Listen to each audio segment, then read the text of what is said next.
So one of the most common questions that I get from parents regarding their children's eyesight is, why does their vision keep getting worse? I can tell you that we are now in the midst of what's considered a myopia epidemic.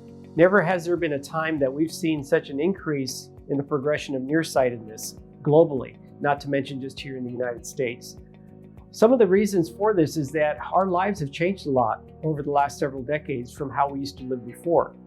One of the biggest changes has been the technological revolution, that we've seen that, the amount of time that we now spend on digital devices, on computers, cell phones, tablets, it has changed our world, especially with our kids. Since they spend so much time up close reading on cell phones and tablets and computers, it is affecting their focusing ability of their eyes or their accommodation. This in turn may be causing elongation of their eyeball so that they become more and more nearsightedness. The other thing that we found too is that spending a lot of time indoors in unnatural lighting conditions may be affecting the eyes as well. Being in this dark state where your eyes is not exposed to natural sunlight, we may be experiencing also an increase or elongation of the eyeball.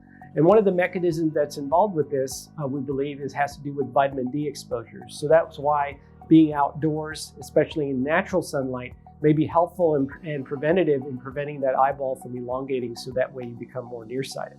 So these are some reasons that we have experienced or seen an increase in the amount of nearsightedness. The other is genetic. To a certain extent, we know it's nature and nurture. So in our genetic component of our parents, if both are nearsighted or extremely nearsighted, that we have an increased likelihood that we are going to experience the same sort of myopia progression as our parents. So that's one of the risk factors that we'll always look at when we're examining someone's eyes, and we'll look at the history of the parents as far as how soon they needed eyeglasses as a child. That will be a good predictor as far as predicting what kind of progression we can expect. So the first two factors being the amount of near work and spending time outdoors. These are factors that we can do, that we can control, and by employing, taking more breaks, spending more time outdoors, we may be able to reduce that amount of nearsightedness over time, at least the progression. Now, there are several techniques that we can use in the office as well to prevent that further progression of nearsightedness. One of these techniques that's the most popular and the one that we use routinely at Optical Zone is called orthokeratology. Orthokeratology involves using a hard contact lens that's placed on the eye overnight, which gently reshapes the cornea. As it gently reshapes the cornea over time, we see that a person can see when they remove that lens off in the morning, they can function without the need of any sort of eyeglasses or contact lenses. This is a great benefit because you can function without the use of any visual aids, but also we notice that by using this technique that we are reducing the amount of nearsightedness over time, meaning that we are not seeing that progression that we typically could. So most studies show that by using orthokeratology as a form of myopia management, that we are able to reduce the progression of nearsightedness or myopia by almost 50 to 70%. So it is probably one of our first lines of treatment that we use to prevent that progression of nearsightedness. So the second technique that has been quite effective that we use at Optical Zone is called atropine therapy. What that is it's basically using an eye drop that dilates the pupil, which relaxes the focusing ability of the eyes up close. Studies have shown that this technique is very effective at reducing the rate of progression of nearsighted as well. And it's actually used as a technique a lot of times for kids who are not quite ready for the responsibility of using a hard contact lens, or maybe who don't meet the criteria for being a good candidate for it. So a lot of times we will start someone off on atropine therapy and then slowly bridge into orthokeratology later on as they get older, or combine it with other techniques.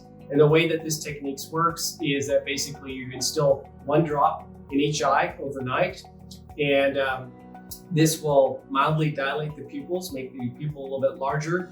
It will reduce the focusing ability of the eye muscles to a certain extent, but the main mechanism is not really understood. But what overall the results that we see is that someone who does this therapy over an extended period of time is that the rate of progression of nearsightedness also is reduced significantly, similar to what we see in orthokeratology. So it is a good starting point for a lot of people to get started on this regimen.